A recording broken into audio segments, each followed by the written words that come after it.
while we're having this next round of presentations, catering is going to be coming and switching out the breakfast food for the lunch. So if there's anything back there that you want, please go take it. We still have burritos and bagels and some fruit and a few donut holes left. Disappointed you guys leaving the donut hole.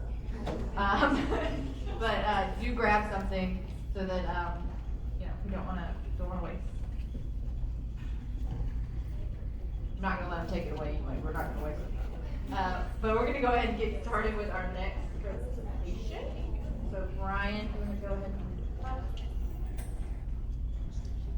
All right.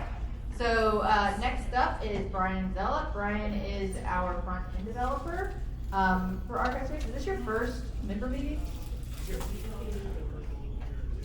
Okay. Okay, but if you haven't met Brian before, be sure to come up and say hey after. But this session is to provide a technical update and a Q&A with Brian. It's going to be a high-level overview on recent and ongoing upgrades to the ArchivesSpace codebase, and then the second half is going to be dedicated to open-ended technical questions because he's very brave. Take it away, Brian. Howdy, good to see everybody. We figured we'd give a little highlight of things coming down the pipe, some big upgrades that are sort of scheduled for this next release, and some other things that we've been working on as a program team, and also provide an opportunity to really field any questions that you all here today may be interested in. So just to kind of give a big rundown of in our next coming release, we just had a patch release. Oh, first of all, I do want to say, boy, the jump from Nano to VS Code is a quite big one, so well done, yes. Lots of new saved time. We just had a patch release recently that kind of fixed some bugs from the previous release, but the next coming release down the pike is going to be what we'll call a major version, so that means lots of underpinnings and change. And this is just kind of a high-level, quick view of from the top down of what some of those things are, and they may or may not mean anything to you. And even some of the numbers, when we look at some of the numbers, like the first one, the CSS stuff, I imagine it sounds like some folks here have responsibilities of customizing maybe their public ArchivesSpace instance. These numbers go a little too big, but in some cases they're very significant. So the whole underlying CSS system is really changed. And these upgrades have been coming in the pipe for about 3 years or more.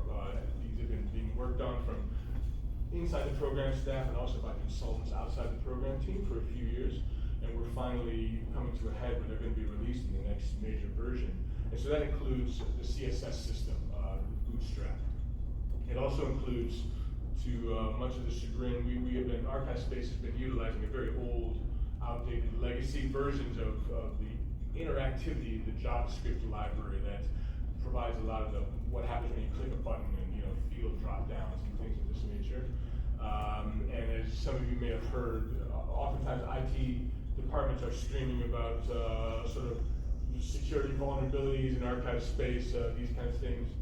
A lot of the changes that we see listed here are really helping not only performance but also security and also maintainability, which is a major factor when dealing on a big code base, like we just heard in the last presentation. So jQuery is one of the big culprits of a lot of these IT warnings that we may hear about, and just the shift from jQuery version 1 up to 3 is dealing with putting a lot of those problems to rest once and for all. So that's a long time coming, and very good. Have that. There's also sort of the server framework of Ruby on Rails that was mentioned. That's been upgraded.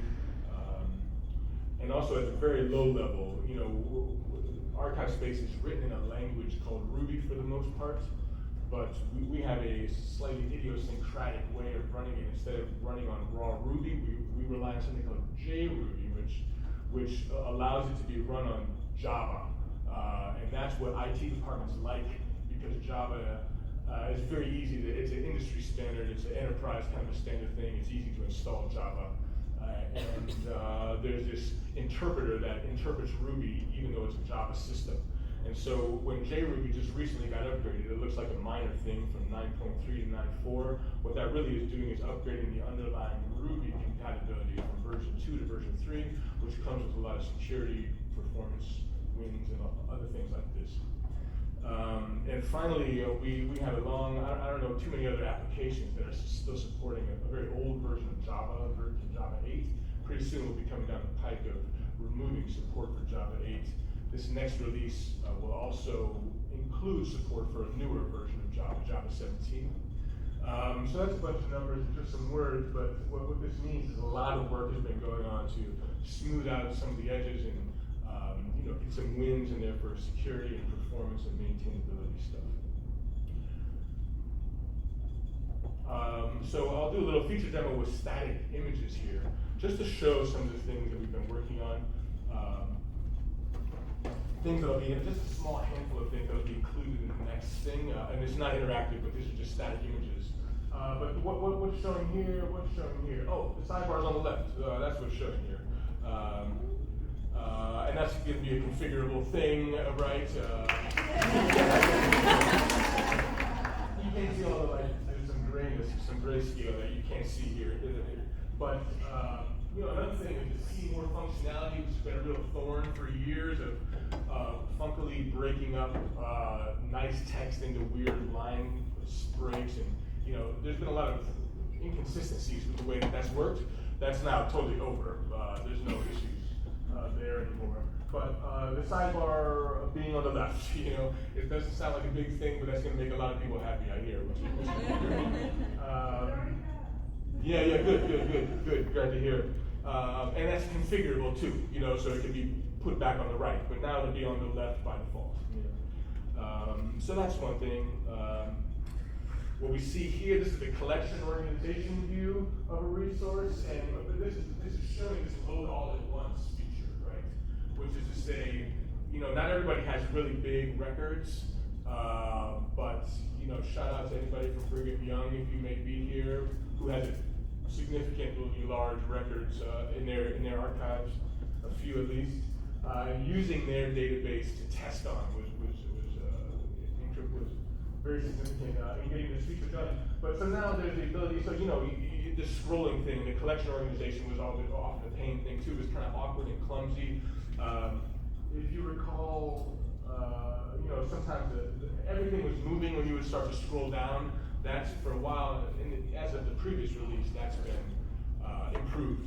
But what's here is now is this ability to load all the records at once, which will give a patron the ability to, for example, Control F and find anything in the actual completeness of the collection, as opposed to just what's been loaded already. So that's something. So that's what's going on. I can't show you, but this is kind of what it looks like. Elsewise, here's a cool thing that just recently got put into the main branch is this highlighting. This is showing the highlighting. You can see it here, yes. So you search for a word, and now it highlights everywhere in the search results, which is kind of nice. Kind of a little thing, but very useful and very informing for users, this kind of thing. And I think the next one, the staff side, there's this new bulk updater, bulk archival object updater. That's something that's just about to come into the main code base. So that's something new that we apparently lots of people are going to be happy about this too. New ways for bulk editing and updating stuff, which, as we've seen from the metadata stuff, is one of the big use cases, right, of ArchivesSpace. So I showed mostly stuff on the public side. There's also a handful of things on the staff side. The edits in the beginning that I mentioned about the CSS and the JavaScript, those apply to the both applications. So there's going to be sort of a fresh, updated look.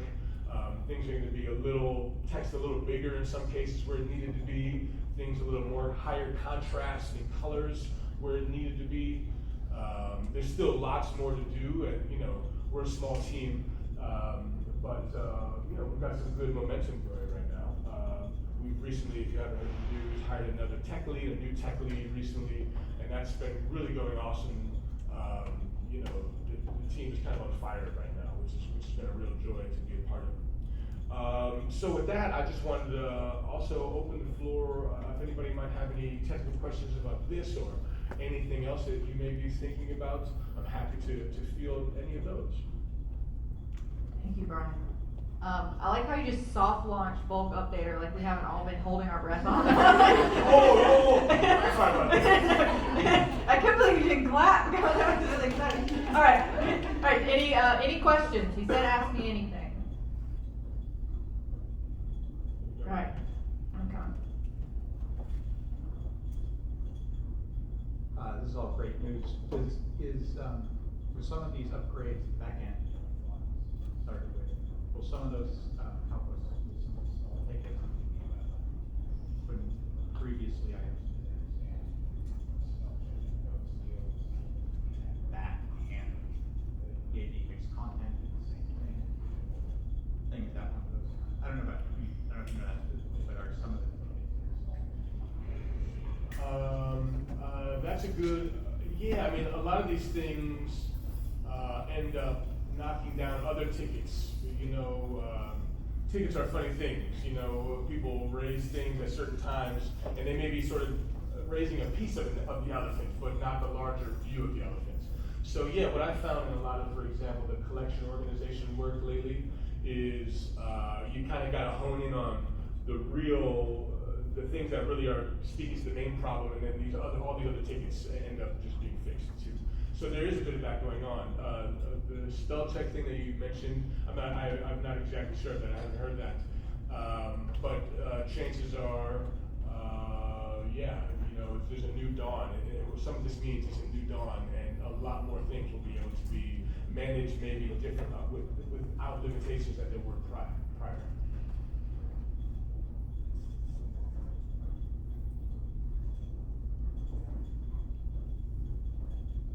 Yeah, over here, a couple of questions.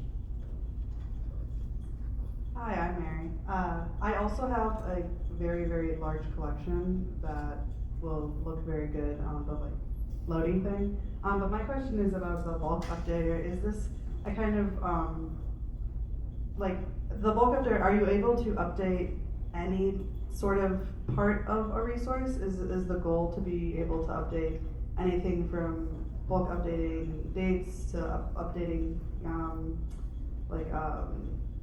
a physical location or like the top containers? Like, is the goal to be able to update like any part of the resource, or where is it going to kind of allow you to do? That's a really great question. I didn't work on this feature, and I kind of signed off on some code that doesn't deal with anything like that, but I know it looks like it's one of these, you are importing a spreadsheet or something like that, right?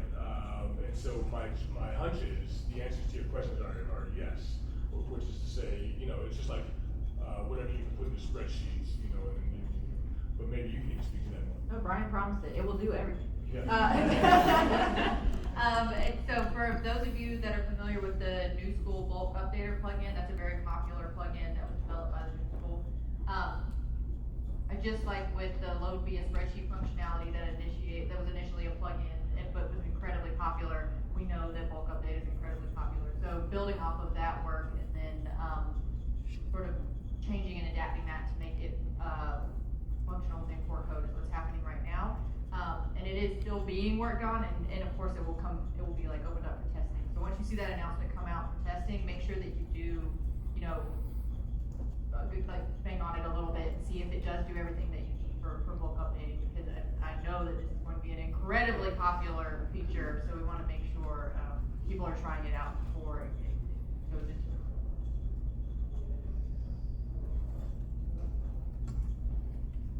Hi, Gretchen. So with the bulk, so forgive me if this is kind of an ignorant question because I've just started doing bulk updates. We have a very convoluted way at our organization of getting information out of ArchivesSpace in the same format. With this new bulk updater, will we also be able to do a bulk export, manipulate that data, and put it back in? So how are you exporting it right now? That is a mystery. Only known to a couple people in my organization. So right now, I think, and people can comment on this, but right now the most common way way to do bulk updates is to do what you're describing, is export it out as a spreadsheet, manipulate that data, and then re-import it through a round-tripping method. And different organizations tackle that in different ways. But the problem with that is that it requires you to then either delete what already existed in ArchivesSpace or to manipulate the data in ArchivesSpace so that you can read your updated records. So the intent is to be able to do these things in bulk from within the application, but you'll still have the same ability to load via spreadsheet and also export and manipulate your data. But if you ever want to email me and talk about how you're doing it.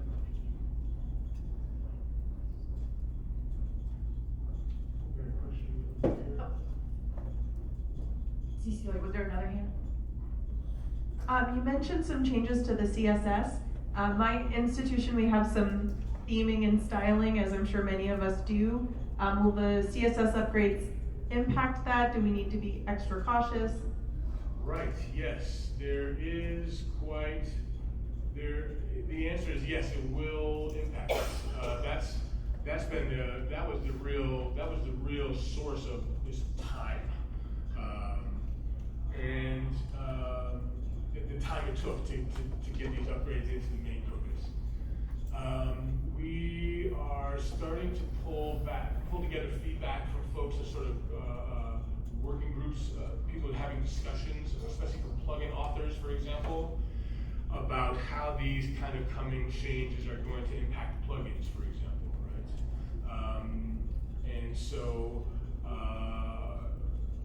when it comes to customizing, it should kind of be, especially the CSS, should be somewhat minimal, because a lot of the things that I think people are customizing are sort of at the end of a tree of nested things, and a lot of what the upgrades were about were higher up the nest, higher up the tree, sort of the containers as opposed to the heading in a container.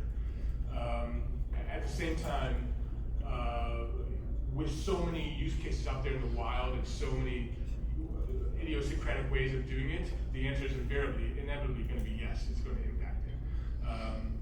So that's what the testing is for and stuff, and I have a particular interest in, we all wear many hats, but I'm the front-end developer, and so getting the customization piece down to a system that is extremely easily reproducible and getting out any more of the dependencies in that kind of asset chain so that it's just CSS and using native CSS stuff that we can it's going to be bulletproof for the future for many years to come because it's baked into the web platform itself. That's where my interest lies in making that as streamlined as possible to really make it easy for customization even much more than it is now. Those kind of changes are a little bit further coming, but that's definitely something that's always at the tip of my mind, and even the work that we're doing these days are always kind of leading towards that too. So the answer is yes, it will change, but it's not going to be. It shouldn't be too big of a headache. And if you're a member, please chime in on the support forums to get you as much help as whatever help is needed. I think I saw a hand over here, maybe towards my right. You just mentioned it really briefly, but you mentioned plugins also and considerations for those with upcoming changes. And someone asked me earlier about that and what they could be doing now to prepare, things that they should be thinking about now. So do you have any suggestions for that? The easiest answer, really the answer to a direct question about the CSS is, when we see, I'll just excuse my quick scrolling here, these numbers, right? So the way, like when we do these upgrades, right? Libraries that are worth their weight in salt, which we use, will have these change logs that say what changed and what is end of life, what's a breaking change to this new thing. So looking at, for example, what's the difference between Bootstrap 3, what is deprecated and it's not included in Bootstrap 4, that gives you a hint, and chances are there's about 5 to 6 different things that you may be using, your previous customization may be using, which is to say 5 or 6 CSS classes or some of the Bootstrap components that have slightly changed. The name may have changed from, for example, panel.panel to .card as a minor example. jQuery, similarly, there will be nice in the docs. There's always these upgrade instructions about, you know, if your older application was using this, you now have to use this word, you know, kind of a thing. And so that's one way, easy way that folks can start to prepare, at least get a map of where the issues might be. It's just by looking at what deprecated from the older versions to the new versions, and then sort of doing a search on your customizations for, you know, what you're using. Are you using anything that has been explicitly deprecated? And if so, that's your target. So that's one way of doing it. Any other?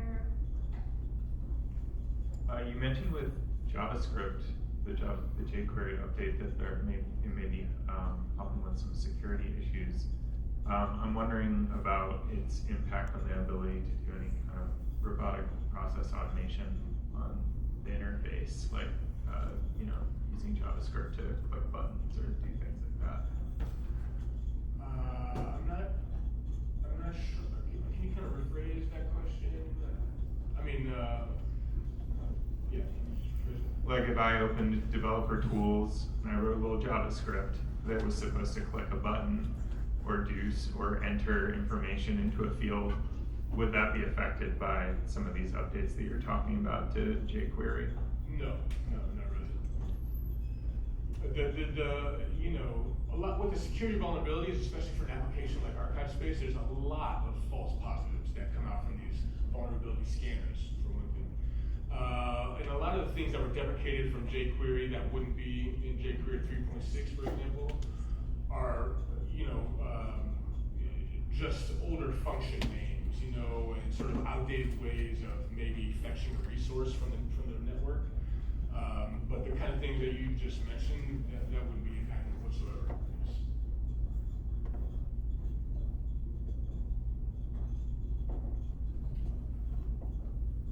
All right, other people aren't going to take the opportunity. I'll comment one last question. You know, in the collectionization tab, or one of the updates going to be to add these notes that are going up here? Yeah, that's actually something that's in the works right now. If anybody's familiar with that ticket, I think there's some questions about, you know, there's sort of more information needed in it, like in this one particular ticket. There was this, the beginning of the description says either this should happen or this should happen, and there hasn't been any consensus around finalizing what that should be. So that's the kind of thing that's needed. More information is needed. But yes, that's next in the queue, actually, in my personal queue, since I've been working in that collection organization space. So I'm just kind of waiting on you all, actually. So. Well, the person who submitted it, I'm happy to comment. Great. And the person who also helped get it approved. Great. Yeah, go back to your computer. Any other questions? Now's your chance. All right. Thank you, Brian. Thank you.